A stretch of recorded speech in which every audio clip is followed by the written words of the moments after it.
BJP is coming out and addressing the media on a whole range of issues. Nirmala Sitharaman, the spokesperson, addressing the media. Let's listen into what exactly is happening right now. और तीसरी आया जब private operators को 1,86,000 करोड़ का windfall gain हुई और ये भी CAG के द्वारा साबित हो चुका है। उसमें भी मंत्री मंडल जाती है हर शहर में प्रेस करते हुए कि मदर अर्थ के अंदर ही है वो कोयला, कहाँ हुआ नुकसान करके गलत बयान देते हैं। कांग्रेस की तरीका बन गए है कि उनसे एक अनकंफर्टेबल क्वेश्चन पूछा जाए तो डाइवर्ट करो, डिफ्लेक्ट करो, सीधा जवाब नहीं दो। आज भी गुजरात के चीफ मिनिस्टर के द्वारा जो भी मीडिया सोर्स को दिखाते हुए राइट टू इंफॉर्मेशन बिल के शान लेने वाले कांग्रेस, उसी राइट टू इंफॉर्मेशन से जो पूछा जा रहा है प्रश्न कि सोनिया जी के ट्रैवल के कितने खर्च उठाया गया, क्या वो खर्च पब्लिक ट्रेजरी से उठाया गया? अगर पब्लिक ट्रेजरी से नहीं उठाया गया, प्लीज बोलो कि पब्लिक ट्रेजरी से नहीं गया। इन सब प्रश्नों को RTI के द्वारा जब प्रश्न उठाया गया, उसको सीधा जवाब नहीं मिला। 2010 से, आज की बात नहीं है, 2010 से प्राइम मिनिस्टर के ऑफिस में से आज तक जवाब नहीं मिला। और वही RTI कार्यकर्ता CIC को जब शिकायत किया, सेंट्रल इंफॉर्मेशन कमिश्नर को, CIC ये माना कि प्राइम मिनिस्टर की ऑफिस जिम्मेदारी लेते हुए इसका जवाब देना है। इसके बावजूद भी आज तक उस प्रश्न में जवाब नहीं आ रहे सरकार से। अगर जो मीडिया के द्वारा अमाउंट बोला जा रहा है वो गलत है, तो आप सही खर्च का टोटल दिखाइए, हिसाब किताब बोलिए, उसका जवाब नहीं आ रही है। मगर ये बात बोला जा रहा है कि उनके हेल्थ के ऊपर प्रश्न उठा रहे। कौन हेल्थ का लिंक किया?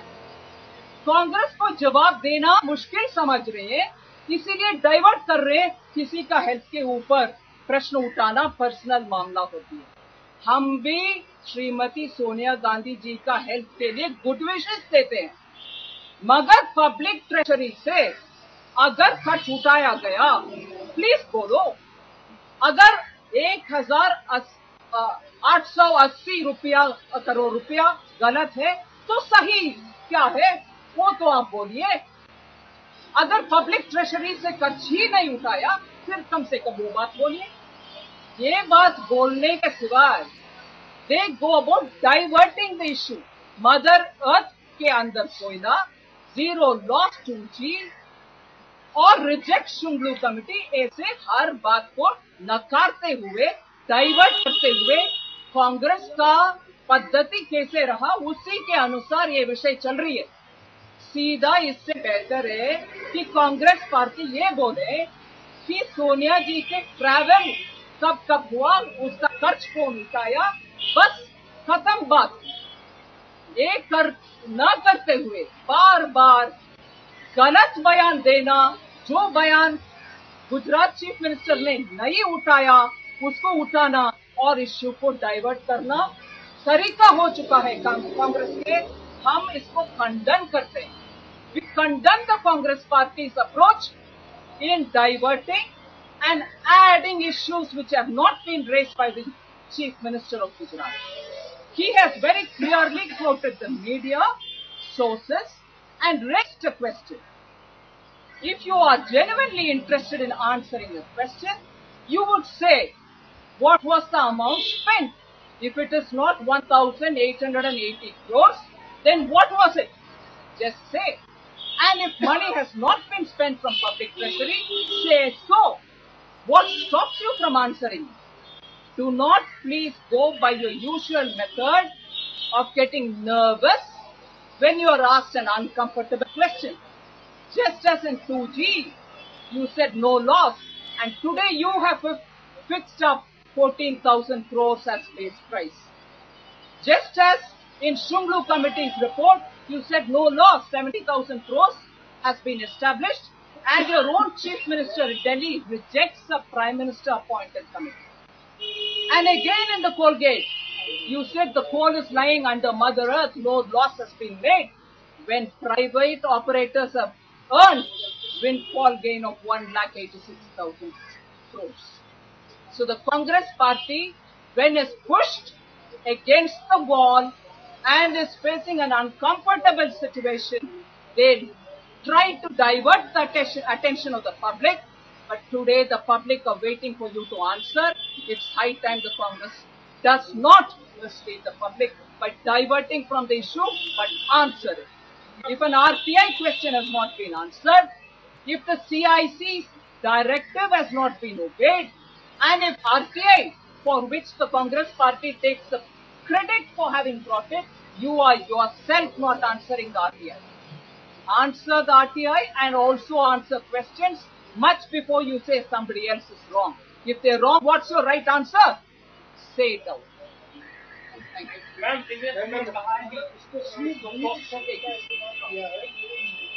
बीजेपी के लिए कहा कि जैसे सोनिया गांधी कुमारी का मामला है वो छुपा नहीं है, लेकिन जो प्रवृत्ति है जो बीजेपी की और मोदी की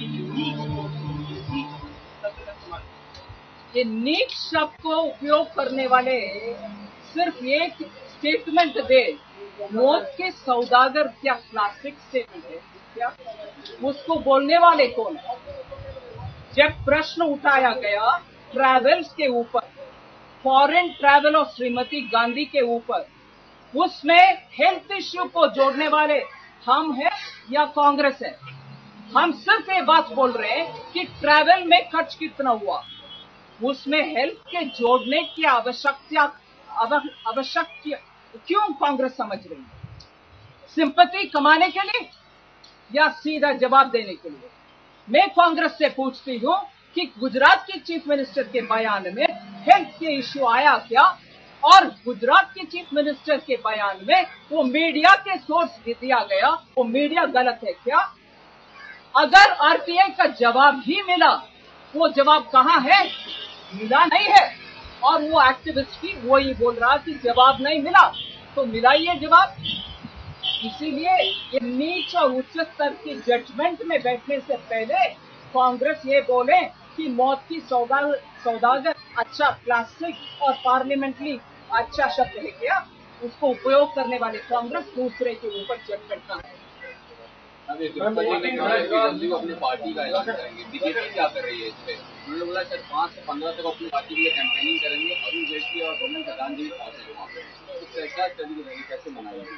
इसको जब विषय आएगा तब पार्टी उनके अपने टिप्पणी आएगी, अभी तो कुछ मामला ही नहीं। Ma'am, Sanjeev Bhatt has given a bit of a debate in some of those cases, and Sanjeev Bhatt was rather Ganga ji Gujarat Chief Minister Narendra Modi where how does BJP see this news which has been given? If I understand correct, there are several cases on the basis of which his suspension had happened through government of Gujarat. There are still some cases on which final word has not been uttered. These are legal processes which will take place, and of course, everybody will have to honor legal procedures. But if, because of this, if the Congress party wants to project it as a center versus state issue, so be it. It is for the center to go constantly. Remember, if they are in support of officials who are found, or if there is a prima facie case against them, are they going to be supporting with delinquent officers, or are they going to be supportive of Now, but the main question is that this was nothing more than vendetta politics. Now, both have given him false belief in one case, and now he's getting it in others. It doesn't say that it was only nothing more than vendetta politics. processes will take cognizance of the facts. And there is nothing more on the basis of which his suspension happened. Good luck to him. But if he wants to play up that it is a vendetta politics, it is for the committee, the CAT, which is going into this, it's a tribunal with statutory powers. They will take cognizance of all the truth. And it may not be. Yeah, the Congress would like to project it as a setback because they're constantly using every possible way to hit at a state government which is standing for bona fide working style in the state. And therefore, if Congress wants to say it would stand by delinquent officers or it would stand for every time projecting every legal opinion as a victory or a loss, it is Congress's weakness rather than being supportive of getting systems to work better. Different question. A different question. A different question is that in the run-up to the polls, it's raining free buys and mega projects from all political parties, be it Congress, Kesubhai Patel's new party, or even Chief Minister Narendra Modi himself. Why the need for this populist measures or populist politics in Gujarat? As to why others are giving freebies, I wouldn't know. Narendra Modi's campaign and BJP's campaign in Gujarat has been on the basis of good governance.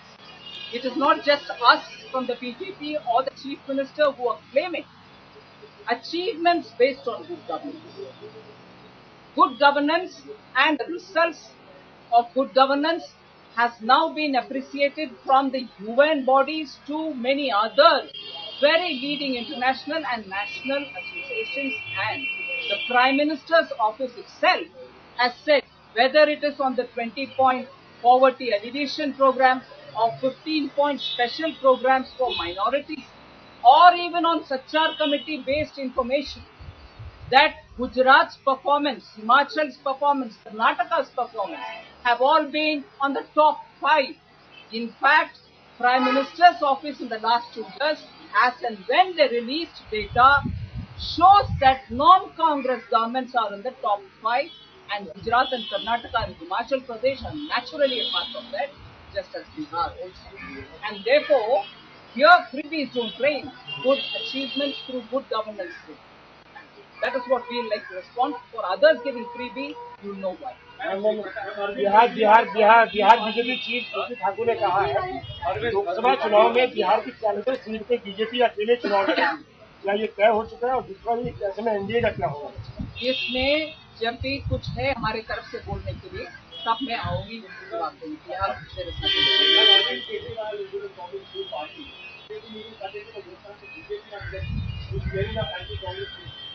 He's just started making an announcement today.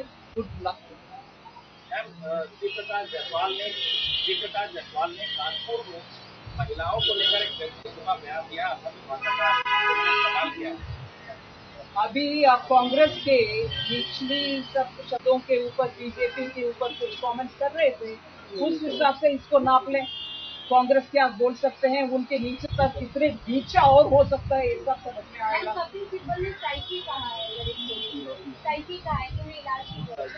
जो zero loss के argument हंसमुख से बार बार बोलते रहे, जब इतने घोटाले के ऊपर घोटाले हो रही है, उन मिनिस्टर के साइकिक कमेंट का हम एक्सप्लेनेशन देने की जरूरत नहीं। देश की जनता बिल्कुल जान लेते हैं